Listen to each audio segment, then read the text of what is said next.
My name is Nora Ellison. I'm 32, and on the day my younger brother got married, a white paper sign told me where I belonged. Overflow seating, arrow pointing toward a ficus and a cluster of folding chairs outside the ceremony doors. The sign was printed crooked, taped like an afterthought. A woman I didn't know bounced a toddler on her knee and shifted her purse to offer me a chair. I didn't sit. I thought it was a mistake, some harmless mix-up the check-in desk would fix in a minute. At the entrance, two of Jake's college friends were handing out tags like they'd trained for it. I gave my name. They traded a glance too quick to be casual. "Oh, yeah, Nora, right?" one said. "Bride and groom said you've got a seat out here." A helpful hand gestured back toward the ficus. I laughed once, small and polite. "I'm with the family," I said. Another micro pause. "The front's just for close family and bridal party," he said, lowering his voice like he was sparing me. "I think your mom said you'd be more comfortable here." Her voice arrived before the sting, not loud, not soft, just close enough to land. "You're not really family." She was fixing her hair in a pocket mirror. She didn't wait for my face to catch up. She clicked the compact closed and drifted into the ceremony room, where a string quartet tuned a warm, humming promise. I stood there in a pressed suit after 6 hours of flights, 3 days off work, a $2,000 weekend of hotels, and an envelope with a $5,000 check tucked in my jacket for a brother who never asked me for it, and never needed to, because I always showed up. It wasn't shock, it was recognition. A sentence scrawled across a decade. The successful sister, suspect by default. The think she's better than us one. The one who pays for applications, for rent when dad's between jobs, for flights home for the holidays, then gets told, money isn't everything, like that's what I was trying to be. Through the glass doors, lights pooled gold. People were seating themselves in rows that spelled belonging. Jake stood at the front, fussing with his cuffs, happy in the uncomplicated way of a man who believes his whole family is present and accounted for. I walked to the gift table, white box, gold trim, slit on top. There was my envelope, fat with cardstock, and a check signed cleanly in black ink, to Jake and Leia, start well. I reached in and pulled it back out. I didn't care who saw. The woman with the toddler saw. One of the desk boys saw. I turned, so my voice carried to both and maybe into the hallway where Mom's perfume lingered. Consider this overflown too. The envelope slid into my jacket like a bird that suddenly remembered its wings. "Wait, Nora, don't leave!" Dad's voice boomed from the front row, but he didn't follow. None of them did. Not the aunt who texts only when her car needs a co-sign favor. Not the cousin who calls me CEO like it's a slur. No one stepped into the lobby to ask why their daughter was in the outer darkness with the ficus. I didn't go back to the hotel. I walked. No plan, just streets, and the relief of being unobserved.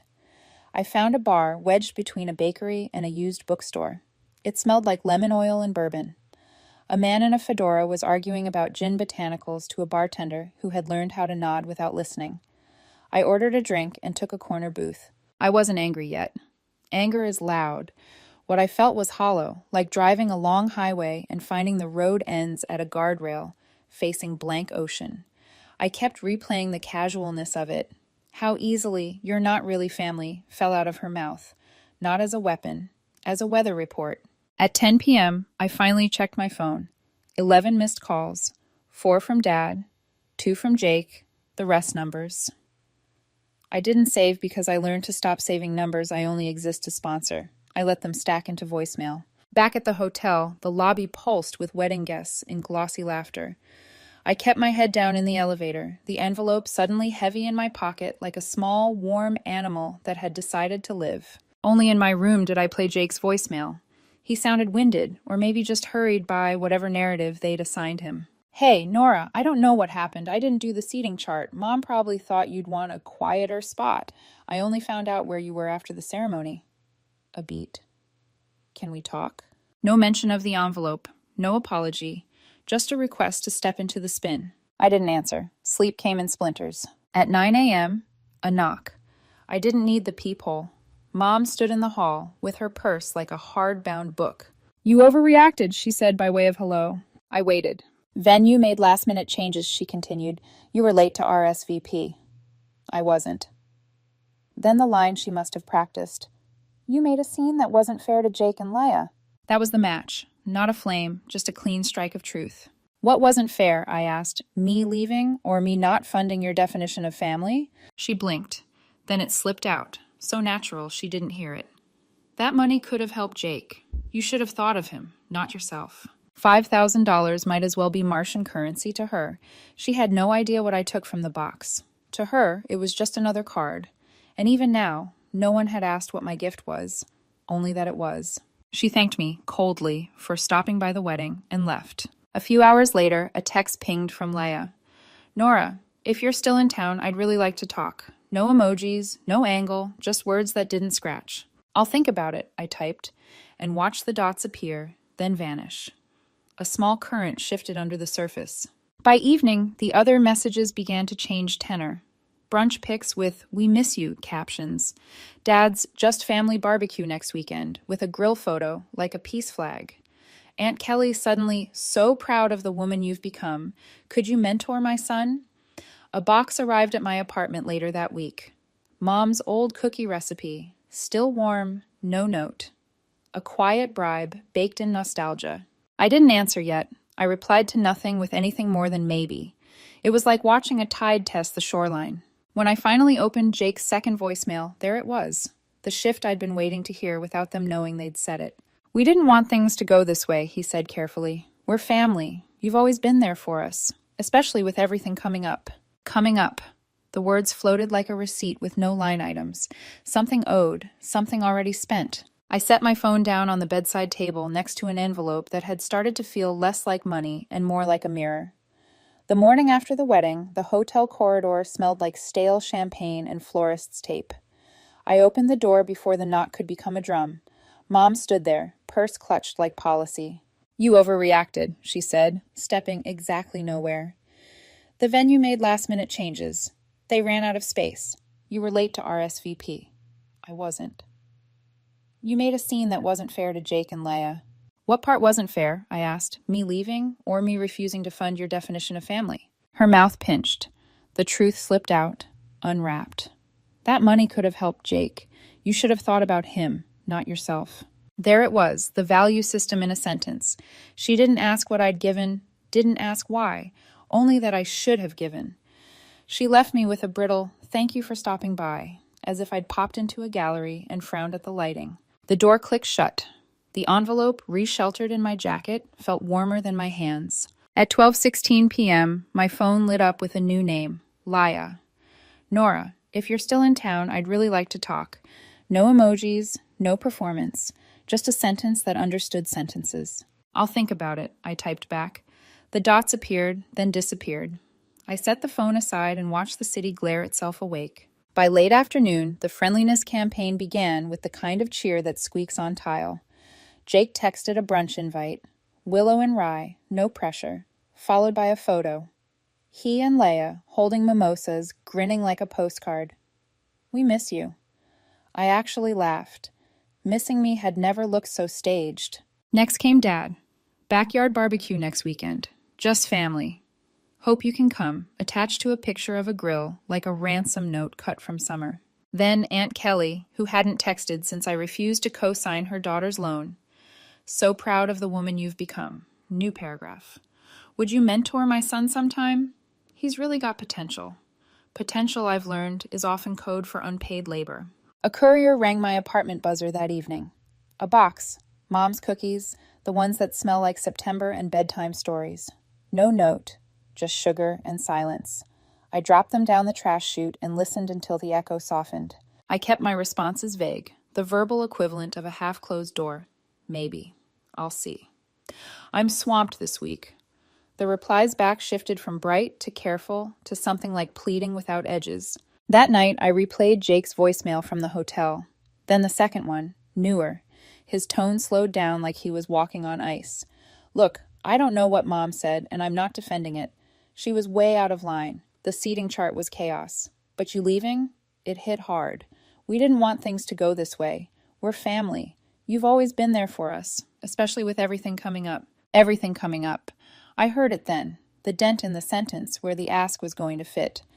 I pictured the budget spreadsheet open on their kitchen table, a column titled Nora, formatted in hopeful green. I didn't call back. The next morning, an email, not a text, from Laya. That alone made me sit up. It was long, careful. She wrote about the day being beautiful and chaotic, about words said and unsaid, about wanting peace more than performance. Then, near the end, almost as an aside, "You should know, Jake told me what you did for him in college with the rent and the job referral. I didn't know any of that. Thank you." Jake had sworn me to silence back then. Don't tell her. I'll feel small. I covered 2 months' rent and passed his resume until a contract turned into a real job. No one knew. No one needed to. Love, when clean, doesn't keep score. Until it does. Until the well runs dry and the history gets itemized as leverage. I didn't reply to Laya, not because it wasn't the first honest thing anyone had sent me, but because honesty is a seed, not a harvest. I wanted to see what grew. By midweek, the tone of the family tilt adjusted from sunshine to strategy.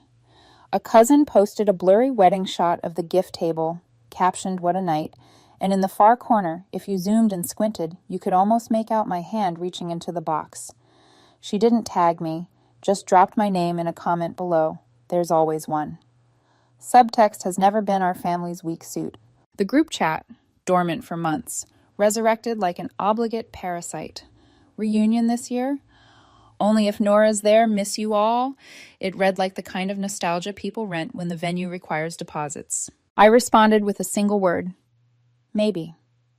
It's amazing how much control lives inside 5 letters. 2 days later, Dad tried the aphorism route. Life's too short to hold grudges. As if time were what I was withholding. Aunt Kelly sent a video from a 4th of July where Jake and I tossed a football, both of us laughing, the kind of clip you can tint any color you want. The memory came with a receipt. That night he'd asked for rent. I'd handed him $1,000 and told him to forget it. He had. The inbox piled up with greetings that smelled like bait. Through all of it, the line from Jake's voicemail throbbed. Everything coming up. Vendor overages, honeymoon balances, deposits promised to friends. It wasn't that they were in a bind. It was that they'd already spent me in their heads. A package arrived at my building. A framed wedding group photo. Everyone smiling. I wasn't in it. I'd already left. Taped to the back, a note in Mom's handwriting. Families fight, but we always come back together. Hope you remember that. We love you always. Love as inevitability, not behavior. That evening, Amanda, a cousin who specializes in message forwarding, left a voicemail in the key of warning. Just so you know, some people are saying you overreacted, that it was about attention. Thought you should hear it before it twists. The flip had begun. If kindness didn't unlock me, revision might. I stood on my balcony and watched a bus crawl uphill like a tired animal. The envelope sat on the kitchen counter, plain, sealed, heavy with the thing no one had asked about. It wasn't the amount, it was the assumption. Not one person had said the words I was waiting for. We were wrong. They had only asked for access, then offered a nostalgia discount if I acted fast. The next morning, my phone buzzed with a blue notification I hadn't seen in years. Venmo request from Jake, $5,000. No note, no joke. The exact number. I stared until the screen dimmed. It didn't feel like a question. It felt like an invoice. I didn't decline it. I let it sit in the app like a fruit left on the counter, sweet until it wasn't, a small rot you can watch. That afternoon, a cousin tagged me in a Facebook memory. Jake and me, backyard, July, foam cooler, sunblock shine. We were good. Let's get back there, the caption read. Back where? To the part where I paid without asking and they forgot without thanking? My phone rang. Unknown number. I let it slide to voicemail. Amanda's voice again. Flatter this time. They're regrouping, she said.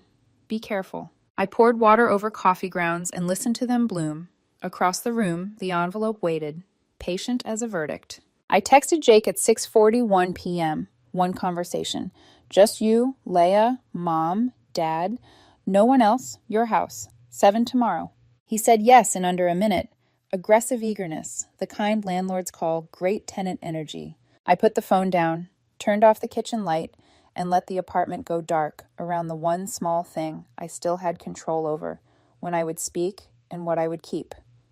Their house looked exactly the same as it always had, except smaller, the way places shrink when you stop belonging to them. The porch light flickered, catching moths mid-flight, and for a brief moment I thought about turning around. But curiosity can be a cruel kind of gravity. When I stepped inside, everyone was already seated. Jake at the head of the dining table, shoulders squared like he was hosting a press conference. Leia sat beside him, eyes calm but unreadable. Dad leaned back, trying to look neutral, while Mom fiddled with her pearls, pretending not to. "Thanks for coming," Jake said first, his voice soft, rehearsed. "I know things have been weird." I took the seat opposite him. Weird is one word for it. He nodded, pretending agreement. "Look, the wedding was chaos. The seating chart got messed up last minute. None of us meant to make you feel excluded." I didn't answer. Mom jumped in. "You misinterpreted what I said, Nora. I never meant you're not family. I meant you've been distant. I was just frustrated." She paused, waiting for forgiveness to appear like an applause cue. "Frustrated," I repeated slowly. "That's what we're calling it." Laya's eyes flicked toward me, then to Jake. "Let's just be honest," she said quietly. "What exactly did you mean, Mrs. Ellison?" The room tightened. Mom opened her mouth, then closed it again. "Forget it," I said. "You don't need to explain. I got the message loud and clear." Jake leaned forward. "Come on, Nora. You walked out. During the ceremony. You embarrassed the whole family. Couldn't you have just talked to me?" "I could have," I said, "but I didn't think I'd get a word in between the toasts and the photo ops." Laya spoke next, her tone careful but pointed. "Was it really 5,000? Everything went still. Dad's fork slipped against the tablecloth. Mom's eyes snapped to me. "Yes," I said, "it was." No one breathed for a full 5 seconds. Jake exhaled, long and shaky. "You were going to give us 5 grand?" "I was," I said, "but I realized you'd already decided what I was worth before the ceremony even started." "Come on," Mom said, scoffing now. "You're making it sound like we did this on purpose." "You did," I said. "Every small choice over the years built up to that moment. You didn't seat me outside by accident. You wanted to show me my place." Dad cleared his throat. "Honey, maybe let's not—" "No, Dad," I said, turning to him. "Let's finally do it. Let's stop pretending this is about a chair." Their faces stayed still, polite masks cracking just slightly around the edges. "You think this is about money," I said. "But it isn't. That envelope could have held $5 or 50,000. It wouldn't have mattered. What mattered is that you made it clear who I was to you when it counted." Jake opened his mouth, but I raised a hand. "I was invited," I continued, "not included. I was useful, but not valued. You love the things I can do for you, the payments I can make, the problems I can fix, but you never once stopped to think about who I am when I'm not providing." Mom bristled. "That's not fair, Nora." "What's not fair," I said, "is sitting in a lobby beside a ficus while my family pretends I don't exist. What's not fair is giving for years and being told it's never enough unless it comes with silence." I looked at Jake directly. "You know what hurts the most? You didn't even notice I wasn't there until after the ceremony. You didn't look for me. You didn't ask. You were too busy smiling for photos." He looked down, hands tightening into fists. "I didn't know what Mom said," he murmured. "If I had, I'd have fixed it." I shook my head. "That's the problem, Jake. You didn't know because you weren't looking." Silence rolled through the room, slow and thick. Then I leaned back and let the truth settle. "That money wasn't even supposed to be the full gift," I said. "It was just the beginning. I was going to help you two with a down payment on a house, quietly. No one else needed to know. But that day, sitting outside alone, I realized it wouldn't have mattered. I could buy you a roof, and you'd still keep me standing in the rain." Mom blinked, speechless. Dad looked at the table. Leia's eyes glistened, the only sign of feeling in the whole room. "Do you have any idea," I said softly, "how it feels to realize your family measures your love by the size of the check?" Jake's jaw tightened. "We didn't ask for your money." "No," I said. "You just acted like it was already yours." That landed. His face flushed red. Mom started to protest again, but Leia touched her arm gently. "Don't," she whispered. "Just don't." The quiet stretched so long I could hear the clock in the kitchen ticking. Finally, I stood. "You wanted to talk," I said. "We did. You wanted clarity. Now you have it." As I turned to leave, Leia said, "Wait." I stopped. "I didn't know any of that," she said. "The rent, the job, the help you gave Jake. I thought he built it all himself." "He didn't," I said, "but that's not your fault." She nodded once, her voice trembling. "You didn't deserve any of this." For a second, it almost felt like an apology. Then Mom's voice broke it apart. "So what now?" she demanded. "You just walk away." "Yes," I said simply, "because for once I get to decide where I sit." And with that, I walked out the door, leaving their silence behind me like an inheritance I refused to claim. The night air outside their house felt sharper than I remembered. The porch light hummed like it was tired of witnessing. I stood there for a moment, just breathing, not angry, not relieved, just emptied. When I got home, I expected more calls. Instead, there was a strange, heavy silence. It lasted almost 3 days. No texts, no voicemails, no, "we need to talk." I thought maybe that was it. Maybe this was what peace sounded like. I was wrong. On the 4th day, my phone lit up again. "Jake." "Hey, I don't know how else to say this, but I didn't mean for things to blow up. I just wanted us to be okay." I stared at the message, then deleted it. I'd already used all my words on people who didn't know what to do with them. Later that week, Laya messaged me. "You were right about more than you know. I'm sorry you had to spell it out for everyone." No ask, no agenda. Just that. I didn't respond, but I read it twice. Then the next wave began, subtler this time. Mom sent a birthday card a month early. Inside was a photo of me and Jake, maybe 6 or 7 years old, playing in the backyard. The photo had no note, no caption. Just 2 smiling kids frozen in sunlight, like proof we'd once loved each other before expectations turned it into transactions. I slid it into a drawer and closed it softly. Dad, meanwhile, stayed quiet, completely, which said more than if he'd called. He'd always been the kind of man who tried to keep the peace by standing in the middle, not realizing sometimes the middle is just another name for the wrong side. But it was Amanda, my cousin, who broke the quiet for real. She left me a voice note, casual but practiced. "Just wanted you to know people are talking again. Some of them think you exaggerated, that maybe you overreacted about the wedding. They're saying it was about attention." I didn't respond. Didn't have to. Let them talk. They'd been rewriting the story for years. This was just another edit. That night, I got a new package. No return address this time, just a tag that said, "From all of us." Inside was a framed wedding photo. One of those sweeping group shots where everyone looks like they belong. My brother, my parents, my cousins, all smiles, all together. I wasn't in it. Taped to the back was a note in my mother's handwriting. "Families fight, but we always come back together. Hope you remember that. We love you always." No apology, no reflection. Just a reminder that love in our family came with terms and conditions. I set the frame face down on my desk. The next morning, I saw something new, a Venmo notification from Jake. Request, $5,000, no caption, no emoji, just the number. The exact amount from my envelope. I didn't even blink. I knew what it was. A test wrapped in entitlement. An attempt to turn guilt into obligation. I didn't decline. I didn't accept. I just left it there, hanging like an unpaid bill in the middle of the air. For 2 days, nothing. Then, a Facebook message from Jake. "Thought you'd like this memory." Attached was a video, an old 4th of July backyard clip. Me and him tossing a football, both laughing. Someone had added gentle acoustic music, like it was a commercial for forgiveness. The message below it said, "We were good once. Let's get back there." I almost laughed. That version of us? The one who played catch? I remembered what came after. The night he'd pulled me aside to ask for rent money. How I'd given him $1,000, told him to forget it, and he had, immediately. That memory, like every other, came with a price tag. By the end of that week, the family group chat lit up again like a resurrected ghost. "Uncle Ray, how's everyone doing?" Aunt Kelly, "Only if Nora's coming." Cousin Brian, "Miss you guys. Let's plan something big this summer." It was so transparent it almost felt funny. The same people who hadn't texted me in months were suddenly nostalgic for reunions they'd never invited me to before. I replied with a single word, "Maybe." It was amazing how one word could pull every string they tried to hold. That night, while scrolling half distracted, I saw a tag notification. A cousin I barely knew had posted a grainy photo from the wedding. The gift table, blurry, crowded. In the corner, you could almost see me, reaching into the box. Her caption, "There's always one." That was it. No context, no names, just enough venom to let everyone else fill in the story however they wanted.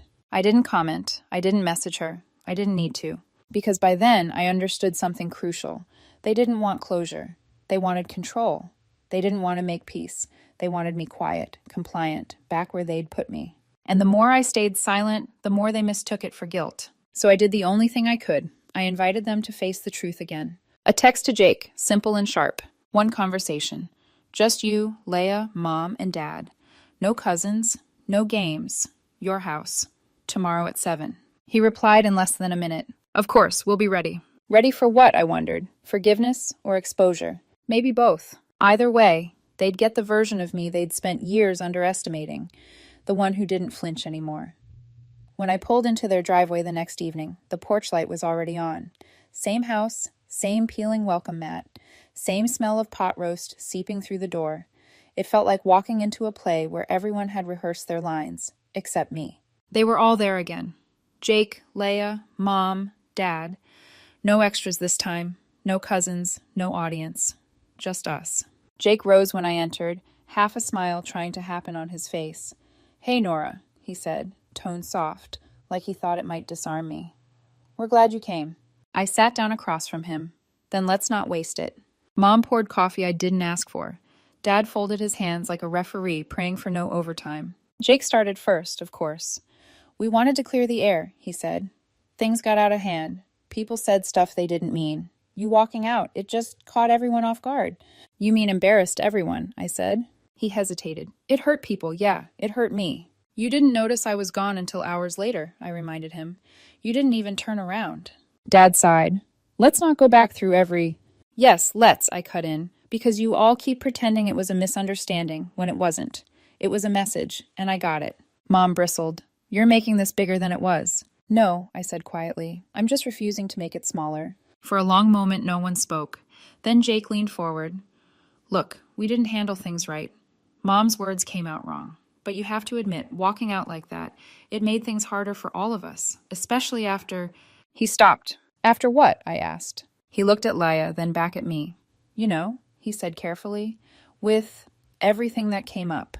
The phrase again, everything that came up. I folded my arms. Say it, what came up? Leia looked down, then spoke in a whisper. The bills. Some leftover vendor payments, honeymoon costs. It added up faster than we thought.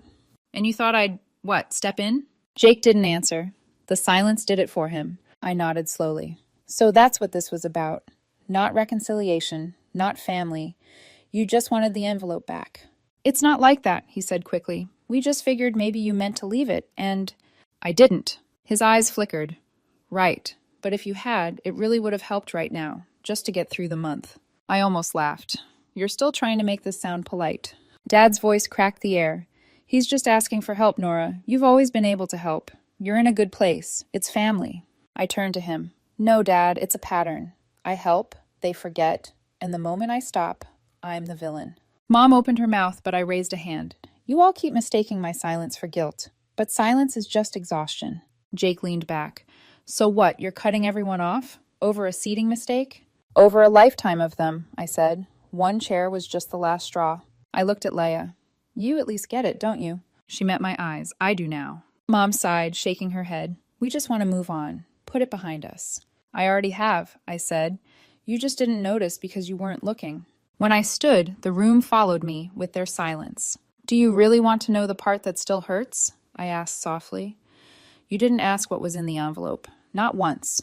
Because you assumed it was yours. But it was never about money. It was about worth. You wanted a check, but you didn't want me. Jake's jaw tensed. That's not fair. No, I said. What's not fair is you turning family into a transaction. I reached into my bag and pulled out the envelope, the same one I'd taken from the box weeks ago. Still sealed. Still heavy. I laid it on the table. Everyone stared. This, I said, was never for you to cash. It was for me to keep, a reminder that I don't owe anyone proof of love. Mom's voice trembled. So this is it? You're done? I'm free, I said. There's a difference. Then I turned to Jake one last time. You don't need a sister who keeps paying for peace. You need to learn how to live without expecting it to be bought. I walked to the door. Behind me, I heard Dad murmur, Nora. But he didn't follow. None of them did. Outside, the night was colder than I expected, but it felt clean. The stars above their street were small and dim, but they were real. That was the last night I saw them all together. Weeks passed. Mom sent one more card. No apology.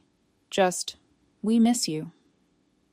Jake sent another Venmo request, this time for $1,000, captioned, "For old time's sake." I hit decline, then block. A minute later, I exhaled, slow, steady, final. I didn't feel like the villain anymore. I felt free, because somewhere between the ficus and the envelope, between "you're not really family" and "it would really help right now," I'd finally understood something simple. You can't buy respect. You can't earn love by financing it. And when someone shows you your seat is in the lobby, you take back your check, your chair, and your peace.